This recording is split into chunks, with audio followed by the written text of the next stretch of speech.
میں نے اپنے 6 ماہ کے بیٹے کا گلا دبا کر اسے مار دیا تھا کیونکہ میں اپنے شوہر سے طلاق لے کر اپنے محلے کے ایک لڑکے سے شادی کرنا چاہتی تھی اور یہ بچہ رکاوٹ بن رہا تھا۔ میرے شوہر نے پولیس کو بلوا کر قتل کے کیس میں بند کروا دیا تھا مجھے۔ جب مجھے جج کے سامنے پیش کیا گیا تو جج مجھے دیکھ کر کھڑا ہوا اور بھاگتا ہوا میرے قدموں میں گر پڑا کیونکہ میرا نام کوثر ہے۔ میں جیل میں لیڈی کانسٹیبل کی ڈیوٹی سر انجام دے رہی تھی۔ تقریباً آج سے 5 دن پہلے ایک عورت کو ہماری جیل میں لایا گیا تھا جس پر جرم تھا کہ اس نے اپنے 6 ماہ کے بیٹے کا قتل کیا ہے۔ وجہ یہ تھی کہ وہ شوہر سے طلاق لے کر اپنے کسی عاشق سے شادی کرنا چاہتی تھی مگر یہ بچہ اس کے لیے رکاوٹ بنا ہوا تھا۔ جب اس نے بچے کو قتل کیا تو اس کے شوہر نے اسے پولیس کے حوالے کر دیا تھا اور اس عورت نے اپنا جرم قبول کر لیا تھا۔ اب 1 ماہ کے بعد اسے سزائے موت ہو جانی تھی اور میری ڈیوٹی اسی عورت کے ساتھ لگائی گئی تھی۔ اس عورت کا نام سائمہ تھا۔ آج اس کا شوہر اس سے ملاقات کرنے وہ کہنے لگا، سائمہ تم نے میرے بچے کے ساتھ کتنا ظلم کیا ہے۔ میں جانتا ہوں کہ تمہیں مجھ سے نفرت تھی مگر تم نے اس بچے کی جان کیوں لی؟ میرے کانوں میں بیٹے کے ہنسنے کی آواز ابھی بھی آ رہی ہے۔ میں ہر وقت تڑپتا رہتا ہوں، ایک لمحے کے لیے بھی میرے بیٹے کی آواز میرے سامنے سے نہیں جاتی۔ مجھے وہ بہت یاد آتا ہے۔ سائمہ تم نے یہ سب کیوں کر دیا؟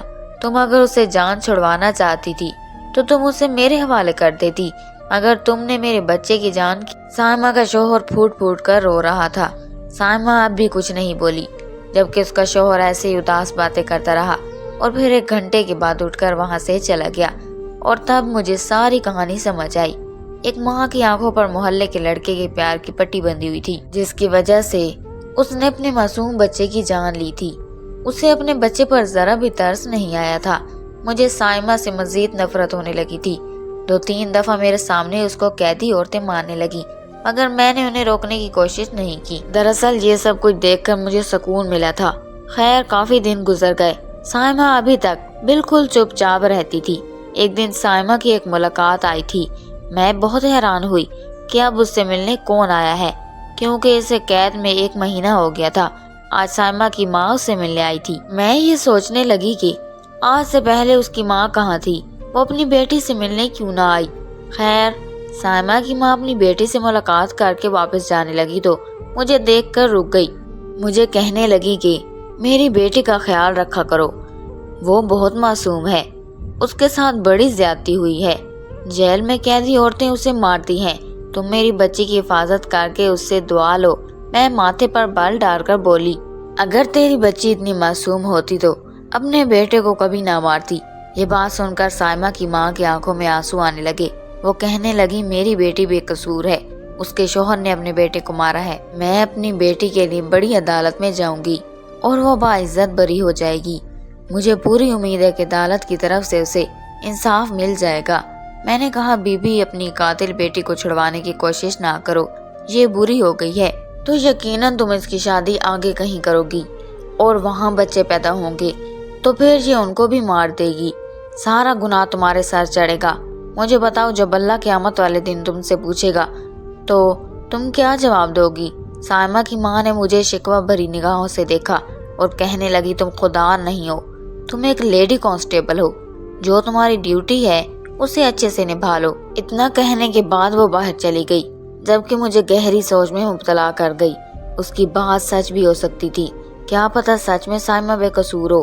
اب اگر کوئی قیدی عورتیں اس کے ساتھ بدتمیزی کرتی تو میں فوراً اسے روک دیتی اور یہی کہتی کہ اس کے ساتھ ایسا سلوک نہ کرو۔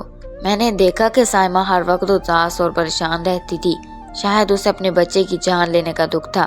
پھر چند دن گزرے تو ایک لڑکا سائمہ سے ملنے آیا تھا۔ میں نے پوچھا تھا کہ سائمہ یہ تمہارا کیا ہے تو کہنے لگا، میں راشد ہوں۔ یہ بات سن کر میرے کان کھڑے ہو گئے۔ یقیناً یہ سائمہ کا عاشق تھا۔ میں نے ان دونوں کی ملاقات کروا دی اور اس بار بھی میں پاس ہی کھڑی تھی۔ مجھے بڑا تجسس ہوا کہ آخر یہ کیا بات کرتے ہیں، اس لیے میں جان بوجھ کر ان کے پاس چکر لگاتی رہی۔ راشد بار بار کہہ رہا تھا کہ سائمہ تم نے اپنے بچے کی جان لے کر اچھا نہیں کیا، تم مجھے پسند کرتی تھی، مجھے بھی تم اچھی لگتی تھی، مگر اس کا مطلب یہ تو نہیں کہ تم اپنے بچے کی جان لے لو۔ اب اگر تم جیل سے چھوٹ بھی گئی تو میں تم جیسی قاتل لڑکی سے شادی نہیں کروں گا۔ اتنا کہنے کے بعد راشد چلا گیا۔ اور سائمہ بت بنے اسے دیکھتی رہی۔ تب میں نے اسے کہا، دیکھ لیا، یہ دنیا کے رشتے ایسے ہی ہوتے ہیں، کوئی کسی کا نہیں ہوتا۔ تم نے بلا وجہ اپنے بچے کی جان لے لی۔ وہ بس مجھے دیکھ کر ہی رہ گئی، اس نے آج بھی مجھ سے کچھ نہ کہا۔ اب میں سائمہ کی کہانی جاننا چاہتی تھی۔ مجھے شوق ہونے لگا تھا کہ آخر اس کے پیچھے وجہ کیا تھی کہ جو اس نے اپنے بچے کی جان لے لی تھی۔ راشد کی محبت کیا ممتا سے بڑی ہو گئی؟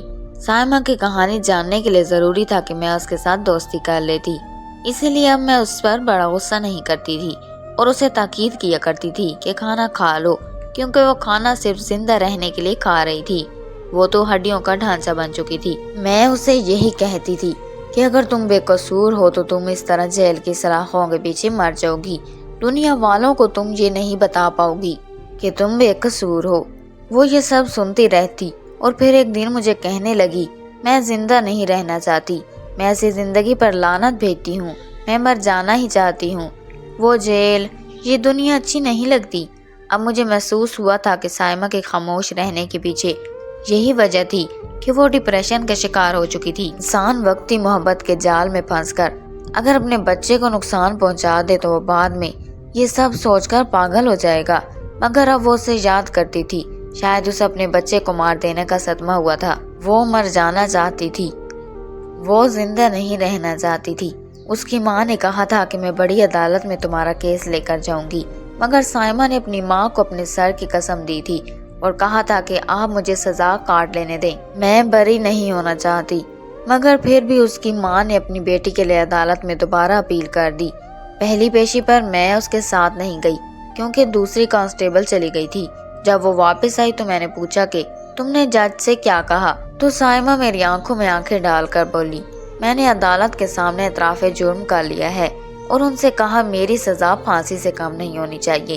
اس کی بات سن کر میں ایک دم سے چونک گئی۔ میں نے پوچھا اس کی کیا وجہ ہے؟ وہ کہنے لگی، جب میرا بیٹا زندہ نہیں تو میں جی کر کیا کروں گی؟ پھر میں نے کہا کہ تم نے اپنے بیٹے کو قتل کیوں کیا تھا؟ سائمہ کہنے لگی، ہاں مجھے اپنے بیٹے کے قتل نہیں کرنا چاہیے تھا، مجھ سے بہت بڑی غلطی ہو گئی۔ اب وہ مجھ سے کھل کر اپنے دکھ کا اظہار کرنے لگی تھی، مجھ سے بات کر لیا کرتی۔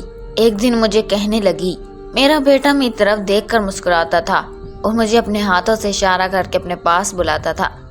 جب میں کام کاج کر کے واپس آتی تو وہ میری طرف دیکھ کر مچل جاتا اور کہتا تھا کہ مجھے اٹھا لو، پر میری مجبوری تھی، میں اسے اٹھا نہیں پاتی تھی۔ میں سائمہ کی بات سن کر چونک گئی۔ میں نے کہا، تمہاری کیا مجبوری تھی کہ تم اپنے بچے کو نہیں اٹھا پائی؟ تب میں نے اس کا چہرہ زرد ہوتے دیکھا۔ اس نے جلدی سے اپنے آنسو صاف کیے اور لیٹ گئی۔ کہنے لگی، مجھے نیند آ رہی ہے، تم یہاں سے چلی جاؤ۔ اب مجھے لگنے لگا تھا شاید سائمہ قتل کرنے سے پہلے بھی اپنے بچے پر ظلم کرتی تھی، لیکن میں پھر بھی اس کے ساتھ اچھی تھی کیونکہ میں اس کا راز جاننا چاہتی تھی۔ عدالت نے سائمہ کو ایک بار پھر سزائے موت سنا دی۔ جس دن سائمہ کو سزائے موت ہونی تھی وہ بہت خوش تھی۔ میں نے اس کی خوشی کی وجہ پوچھی تو وہ کہنے لگی، اب میں اپنے بیٹے کے پاس چلی جاؤں گی اور ہمیشہ اس کے ساتھ رہوں گی۔ عدالت نے سائمہ کو سزائے موت سنا دی تو اس کے بعد اس کی ماں نے سپریم کورٹ میں درخواست دے دی، اور جب اس کی ماں اس سے ملنے آئی تو وہ اپنی ماں سے جھگڑا کرنے لگی۔ کہنے لگی، آپ نے ایسا کیوں کیا؟ آپ نے میرے لیے عدالت کا دروازہ کیوں بجا دیا؟ میں جینا نہیں چاہتی۔ سائمہ کی ماں کہنے لگی، تمہیں میرے سر کی قسم، اس بار تم عدالت میں جھوٹ نہیں بولو گی، تم ایک بات سچ بتاؤ گی۔ سائمہ حالی نظروں سے اپنی ماں کو دیکھتی رہی۔ خیر کچھ دنوں کے بعد سپریم کورٹ نے پیشی تھی۔ اس بار سائمہ کے ساتھ میری ڈیوٹی تھی۔ میں سائمہ کو لے کر عدالت پہنچ گئی۔ سپریم کورٹ کے جج نے سائمہ سے بیان لیا تو سائمہ ابھی بھی یہ کہہ رہی تھی کہ اس نے یہ جرم کیا ہے۔ جج نے سائمہ کا میڈیکل کروانے کی تجویز پیش کی۔ اس نے کہا کہ سائمہ کی میڈیکل کی رپورٹ مجھے چاہیے۔ عدالت اگلی تاریخ تک ملتوی ہو چکی تھی۔ میں سائمہ کو لے کر واپس جیل میں آ گئی اور اس کا میڈیکل کروانے کی تیاری کرنے لگی۔ میں نے سائمہ سے پوچھا کہ آخر ایسا کیا ہوا ہے کہ جج نے تمہارا میڈیکل کروانے کی ضرورت پڑ گئی؟ اب سائمہ کہنے لگی، مجھے نہیں پتا، میں نے اپنا میڈیکل نہیں کروانا چاہتی اور نہ ہی یہ چاہتی ہوں کہ میری سزا کی معافی کے لیے کوئی اپیل کی جائے۔ میں مرنا چاہتی ہوں، مجھے جینا اچھا نہیں لگتا۔ میں نے کہا، تم زندگی سے اس قدر مایوس کیوں ہو چکی ہو؟ تب سائمہ کہنے لگی، میں نے اپنی زندگی میں بہت سختیاں دیکھی ہیں، میں نے بہت کچھ برداشت کیا ہے، اس لیے میں مرنا چاہتی ہوں۔ میں نے کہا ہمارے پاس کئی ایسے کیس آئے ہیں جس میں قاتل بھی اپنی سزا کی معافی کے لیے تڑپ رہا ہوتا ہے، وہ چاہتا ہے کہ اسے معافی مل جائے، اسے ایک موقع مل جائے، پر تم کیوں ایسا کرنا چاہ رہی ہو؟ تب وہ رونے لگی، کہنے لگی میری عمر ابھی بہت کم ہے، میں یہاں سے چھوٹ گئی تو شاید میرے والدین میری دوسری شادی کر دیں، مگر میں شادی نہیں کرنا چاہتی، مجھے مرد ذات سے نفرت ہو گئی ہے۔ میں نے کہا اچھا ایسا کیوں ہوا؟ تو وہ کہنے لگی چند سال پہلے میری شادی ہوئی تھی، میرا شوہر ایک اچھا انسان تھا، ہم دونوں ایک دوسرے کا خیال رکھتے تھے، سب کچھ بہت اچھا چل رہا تھا، پھر میں امید سے ہو گئی تو میرا شوہر میرا اور بھی خیال رکھنے لگا، مجھے لگا کہ میری زندگی میں اب کسی چیز کی کوئی کمی نہیں ہے، اب ہمارے پاس ہر چیز موجود ہے، لیکن پھر میری زندگی میں ایک تیسرا انسان داخل ہو چکا تھا جس کی وجہ سے ہمارا سکون، چین، سب کچھ خراب ہو گیا۔ میں سائمہ کی بات سن کر چونک گئی، مجھے لگا کہ شاید سائمہ ابھی راشد کا نام لے گی، کیونکہ سائمہ اور اس کے شوہر کی زندگی میں راشد ہی آیا تھا، لیکن وہ کہنے لگی ہماری زندگی میں ایک لڑکی آ گئی۔ یہ سن کر میں نے سائمہ کی طرف دیکھا، وہ کہنے لگی ہاں میں سچ کہہ رہی ہوں، ہمارے پڑوس میں ایک لڑکی آئی تھی، وہ لڑکی بہت ہی خوبصورت تھی، میرے شوہر نے اسے دیکھا تو اس پر فدا ہو گیا، مجھے اس بارے میں کچھ بھی پتہ نہیں تھا، مگر شوہر مجھ سے اکثر یہی کہتا کہ ہمارے محلے میں ایک لڑکی آئی ہے، اس کا نام نیتا ہے، تو تم اس سے جا کر مل لیا کرو، وہ بیچاری تنہا رہتی ہے۔ تب میں اپنے شوہر کو راضی کرنے کے لیے اس لڑکی سے ملنے لگی تھی، میری اور اس کی اچھی خاصی دوستی ہو گئی، میں ندا کو اپنے گھر بلاتی تو میرا شوہر بہت خوش ہوتا۔ میری طبیعت ان دنوں بہت خراب تھی، ان دنوں میرا بیٹا دنیا میں آنے والا تھا، تب میرا شوہر مجھ سے کہتا کہ تم ندا کو اپنی مدد کے لیے بلا لو، میں اکثر اسے بلا لیا کرتی تھی، مگر مجھے کہاں معلوم تھا کہ یہی عورت میری خوشیوں کی قاتل نکلے گی۔ اور پھر ایک دن ندا کچن میں چائے بنا رہی تھی اور میں اپنے کمرے میں لیٹی آرام کر رہی تھی، مجھے خیال آیا کہ مجھے بھی ندا کے پاس چلے جانا چاہیے، میں آرام کر رہی ہوں اور وہ میرے گھر کے کام کر رہی ہے، اس لیے میں کچن میں چلی گئی تو یہ دیکھ کر حیران رہ گئی، ندا اور میرا شوہر ہاتھوں میں ہاتھ ڈالے گندی باتیں کر رہے تھے۔ میرا شوہر ندا سے کہنے لگا میں تمہیں بہت جلد اپنا لوں گا۔